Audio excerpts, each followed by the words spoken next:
welcome back to the Obsession Podcast. Mike Stadler here. Karl Bethke here. How we doing? I'm doing great. How are you? What do we got this week, Mike? We got a couple here that we're going to put together. One is, have you used decoys, and how do you tell to use a buck or a doe? Mm-hmm. And then we're going to throw in with that deer calls. Do you use them? When, how, and which call to use? Kind of similar stuff here together anyway, so. All right. Well, why don't you start out the decoy part of it? Have I used decoys? Yes. Have you been successful? Yes. Do you like using decoys? Yes. All right. Sometimes. Sometimes.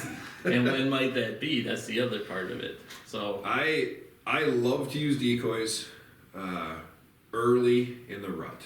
And when I say early in the rut, I'm talking posturing, yep.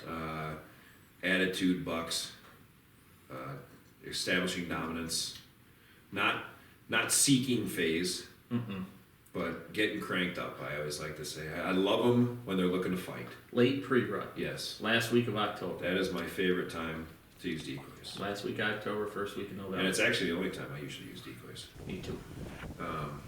I love it. They are looking, and when they are pissed off, there's nothing better than that. When you have a decoy out.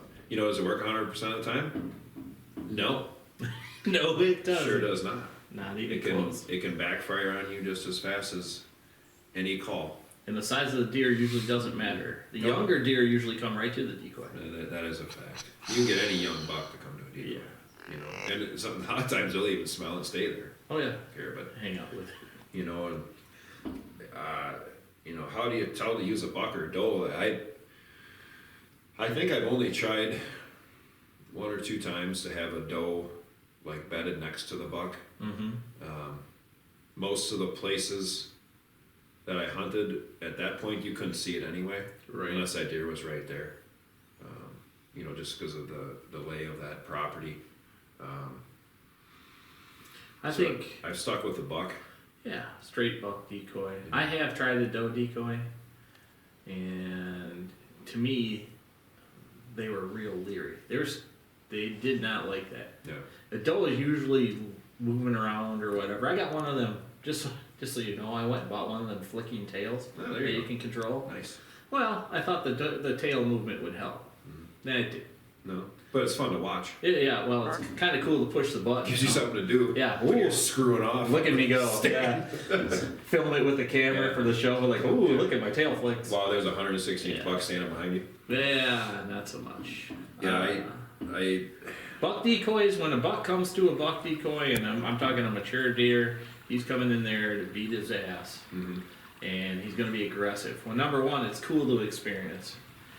Number two, you have to have your decoy set correctly. yeah, this is just what I was going to get into. So, Karl, let me ask you something. How do you stand your decoy? Me? Yeah. I kind of like my decoy kind of quartering at me a little bit because I want that quartering away shot. Huh. On my left-hand side, because I'm a right-handed shooter and I hold my bow in my left hand. Now our buddy Phil, who's here right now, Phil, he's backwards. He's a lefty, Yeah. so he'd want to do it off to his the other right. way. And I'll ask you another question. Do you like to face that deer on your left side, say, Yeah. into the wind, Me? away from the wind? Well, Don't care Yeah, I which way don't- the wind's going? you don't want that buck to be circling around downwind of anything. Huh. I mean, I'm just tossing that out. That's there. crazy. I wanted to ask you because I don't know. Really? So I wanted to. You asking me? Yeah, I've seen, and Carl's seen, a lot of people use a decoy. And I've seen it on the TV shows. And I'm like, why in the hell is that decoy set up that way? Yeah. You are never going to get a shot at him. Nope. You know, because that buck is going to want to circle that deer. Yeah. And they'll do it at 150 Yeah. yards. And they'll start their Yeah. sashaying out, you know, a long ways out. Oh, yeah. But they're going to come around the front of that deer. Well, how many times have we seen that in an open bean field where we've set a decoy and that buck comes out at like 80 yards to our right, but walks all the way out to 150, Yep. stays way out around that other side just to scent check that. Yep. And then everybody knows how we feel about scents. So you spray your decoys down, but do you spray scent all over the place? I do not. I spray scent off of them. Yep. I do not want any scent out there at all. Yep. So yeah, make sure you can have a shot. I see people face them. I've seen people face them right at them. yeah, How are you going to get a shot at that deer? That deer is not most likely going to walk up to you and then turn sideways to the deer and then turn back around again and walk around in front of him. here's the other thing about a decoy. You know, that's a really good point. The other thing about a decoy is when a buck's aggressive, his body is moving. He's not just going to come up and stand there. No, you're going to have to make a shot on Yeah. most And likely you a may- walking deer. Yeah, and Or you're probably sidestepping deer. sidestepping, and that may not be the most optimal angle you think you're gonna want to have. No. You know, and I'm gonna tell you right now, if they get close to that decoy, and I don't care how much what you spray on it or anything like that, it's a mature deer. He is not gonna like it. Either he's gonna slam it with his rack Right from 5 away. or 10 feet, Yeah. or he's gonna come up close and all of a sudden, boom, he's gonna just haul Yeah, up. so your shots, you have to be ready. Yeah, You know, 100%. if it's coming to the decoy, get ready. Yep.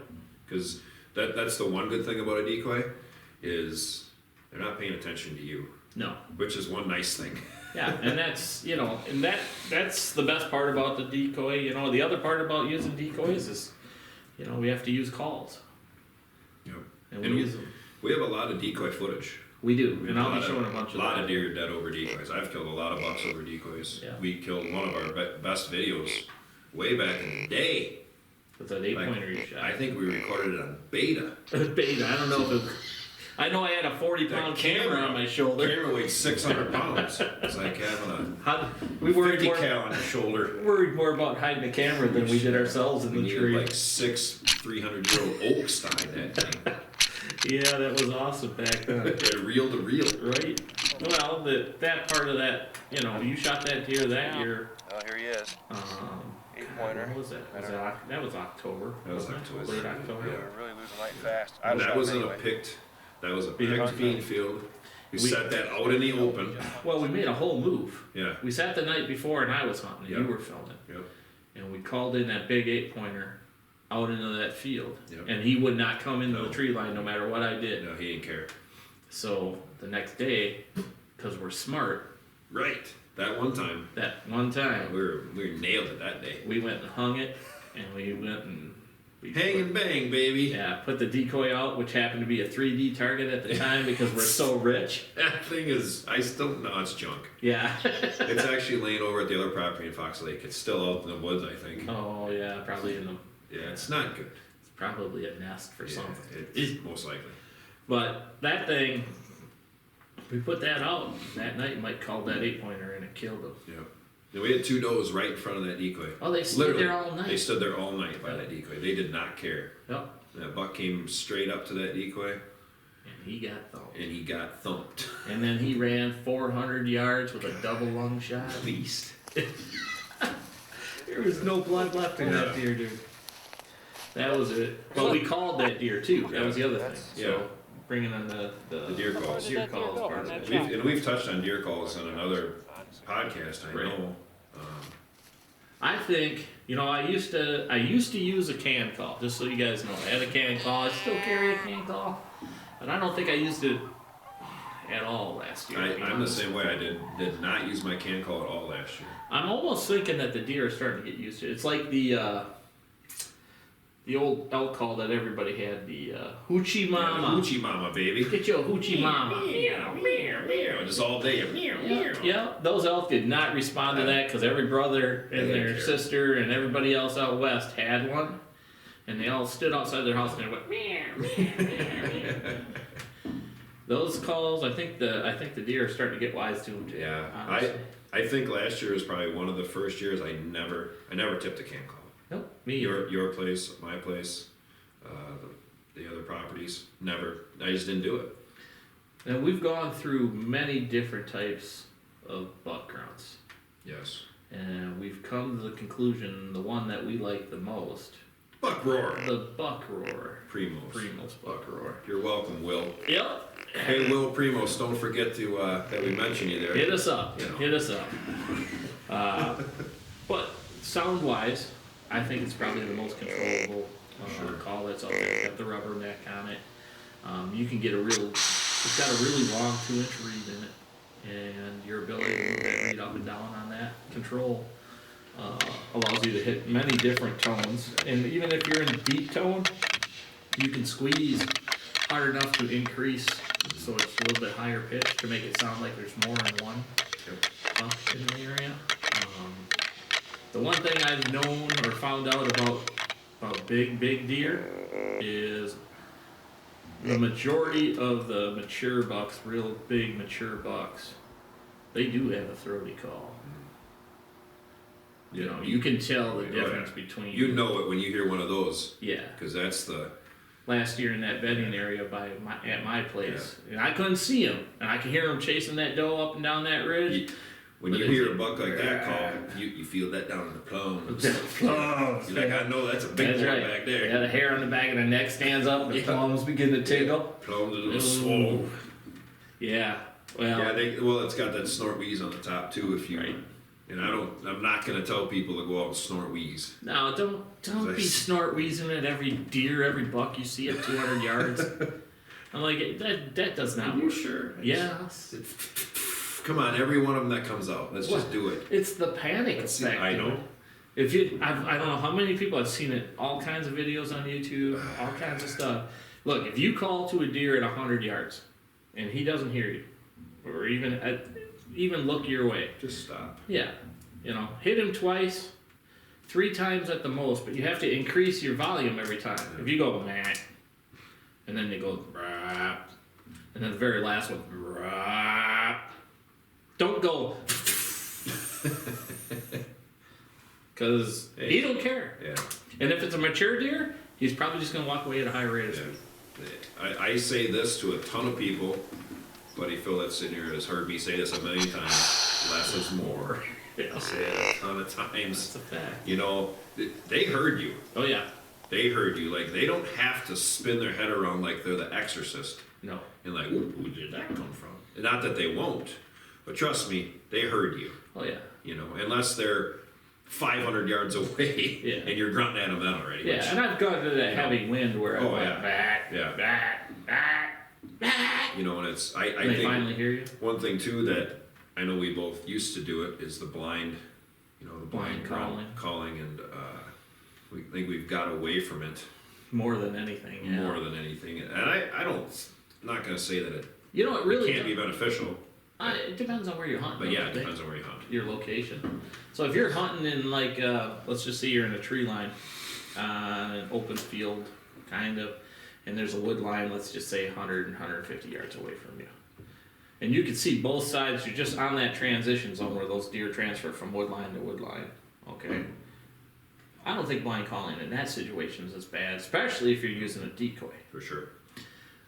Someplace that they cannot see you from a distance. If you're tight, don't blind call. No, don't do it. Ever. Because they hear you, they're going to circle down you. Yeah. 9 times out of 10, this was the other thing I was going to say when we were talking a little bit earlier, is that deer that's ignoring you or what you think is ignoring you, he's probably not ignoring you if you start paying close attention to the wind. Because 9 times out of 10, he's like, okay, he'll glance over, whatever, he'll assess his wind direction, what's best for him, and he'll walk 200 yards around downwind of you. And you'll never see him, but he's scent checking you. Yep.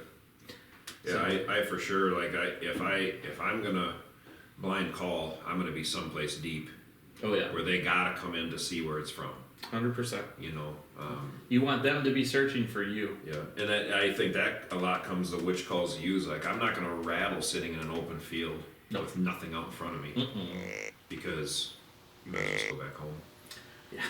Yeah, because they're gonna stand at whatever edge of whatever tree line or corn line or whatever and go. And we both rattle. Oh yeah. We're big advocates of using. Karl uses horns. I use rattle bags more. Yep. We both had success with it, but it's knowing where to do it. Like, I'm not going to sit in my bottom stand, which is a large acre, which is open. They can see into it and rattle. Yeah. No, right. Because they can see that there's nothing there. Yeah. Now, say your property up where you killed shocker last year. Mm-hmm. You could rattle out of that. Oh yeah. Because they can't see in there. No. Until it's too late. Right. You know, because that deer's going to be 35 yards or in. Well, shocker, for instance, Yeah. I called him in. Yeah. I mean, he went see. up on that ridge. Couldn't see in that plot. And that doe came. I seen he had a doe. I called, the doe came through on the edge of the plot. Yep. He was up on top, and he knows he could cut around that backside and cut her off. But she stopped. So then I went at him. And he's like, whoa, somebody's down there with my woman. Yep.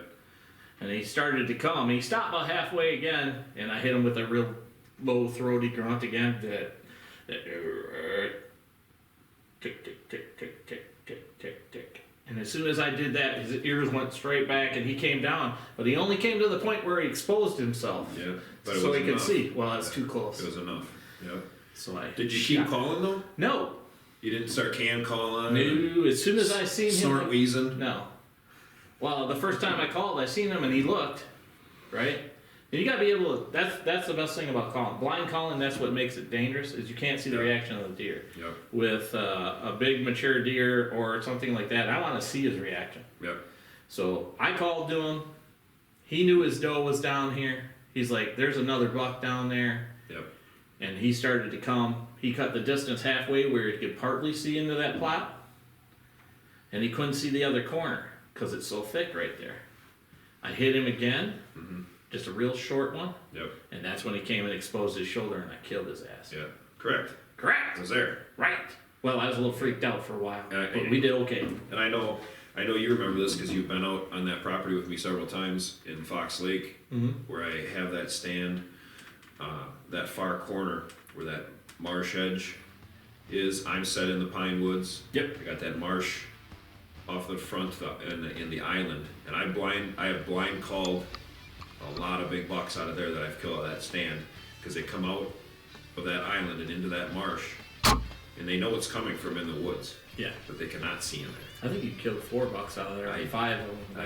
I killed 4 or 5 bucks out of there, and because they came right in. Where the hell's that coming from? I quit calling because you see him step out in the marsh. And I'm like, now I'm done. Yep. He's already interested. He's coming in.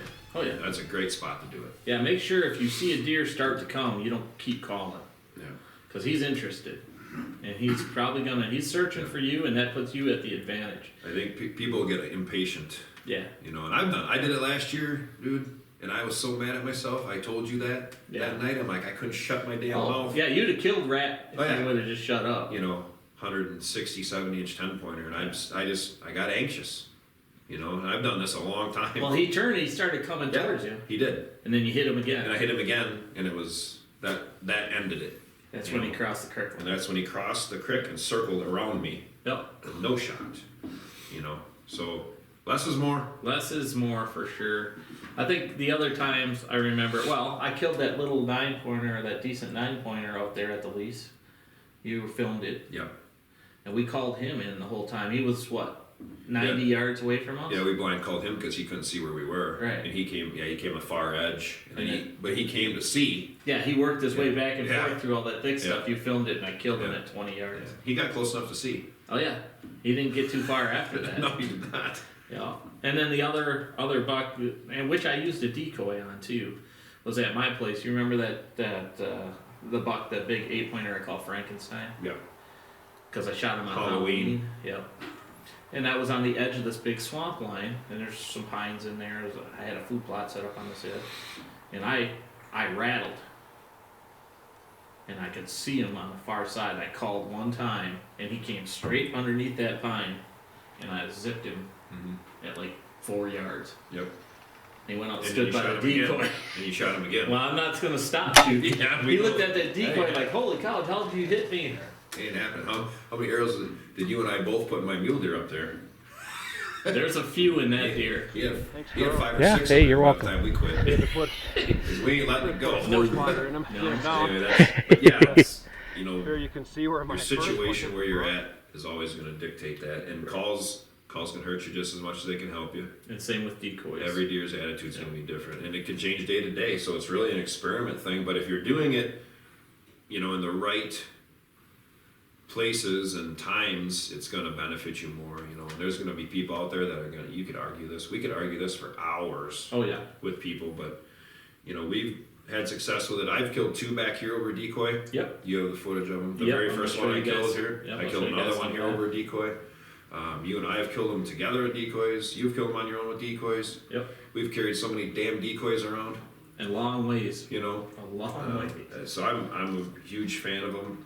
I'm not a fan of a doe decoy really. It's never really benefited me. I like calls, but I use them at the right times. Yep. For me, I'm going to tell you right now, I think the best productive time for decoys is the last week of October, first week of November. After that, I won't throw them out there. No, I don't even get mine out of the box until Yeah.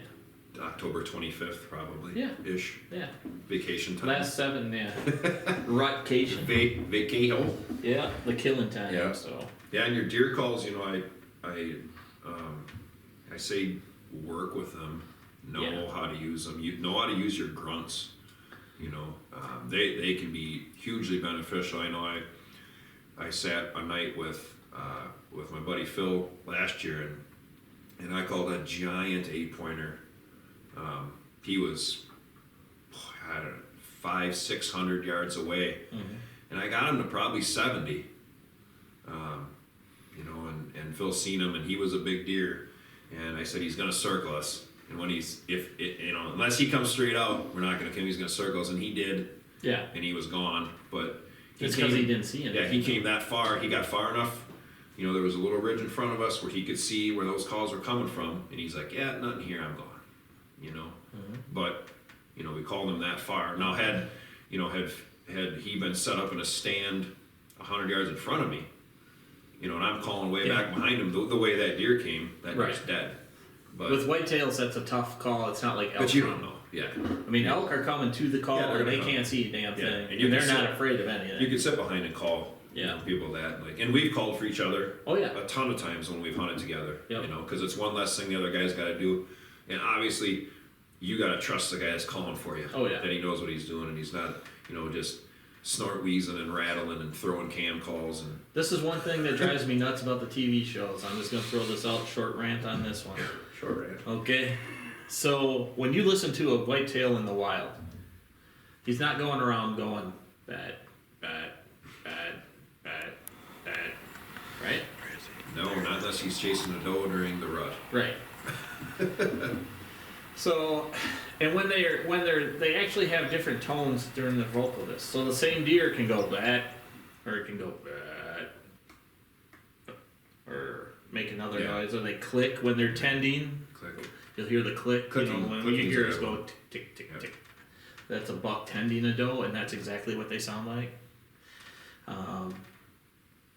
It's just like turkey calling. You got to be able to use the right call at the right time. I don't know all their tones and their sounds or whatever, but I know the basics for whitetails. And you can get deer to respond with the basics, but they're not monotone. They don't just sit there and go, it's like a human talking to you. If a human's just talking at the same tone all the time, it gets real boring, right? Really quick. It's the same with a deer call.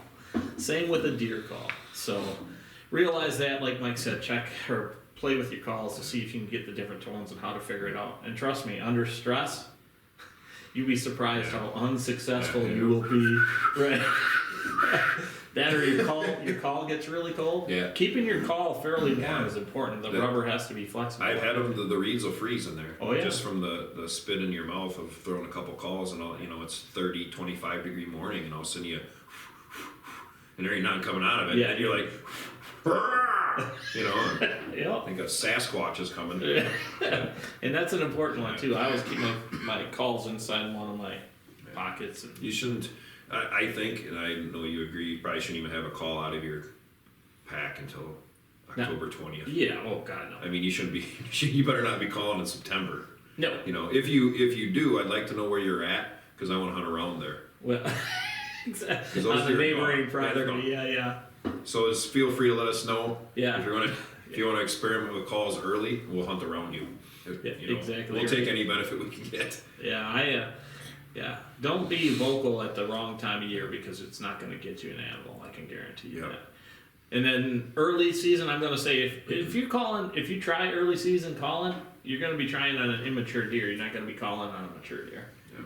You know, and whatever your goal is, I guess that's up to you too. You know, I'm not saying, if you have a 1.5-year-old buck at 200 yards and you want to call to him and see if you can get him over there because that's the animal you want to shoot, then hey, more power to you. Go ahead and do it. A younger deer will be fine. But you have a 5-year-old deer at 200 yards and you call to him, I can guarantee he's going to walk the other way.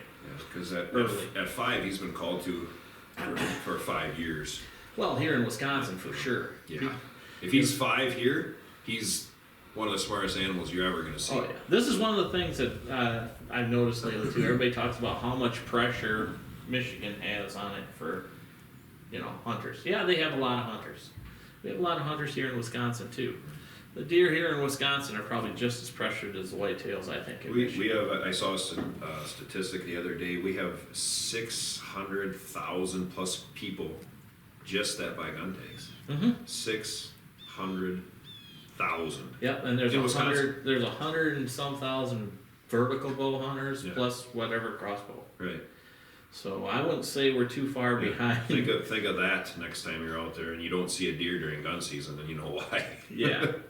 Yeah, Wisconsin's got a really good deer herd. We've got a lot of deer. We can't blame not seeing deer on the herd itself, honestly. So it's probably the way that some of us hunt. So that's how that works out. But decoy-wise, yes, we believe in them. Yes, we've shot deer over them. Buck decoys. Yeah, we both prefer buck. Yeah. Doe decoys, not something I would try. I am going to show you guys a little bit of footage of JR using a doe decoy here. And you can see what happened on that experience. And then deer calls themselves. Yeah, we like the buck roar from Primo's. Yep. We both have them. I got Phil one 2 years ago, I think. Yep. He uses two. And, I mean, we have backups to our deer calls, if that tells you anything. I think we each probably have 4. Yeah. The can calls we did use. Yeah. I still carry it, but I don't use it. I have 2 of them. I have a bigger one and a small one that I carry. Yeah. I haven't used them.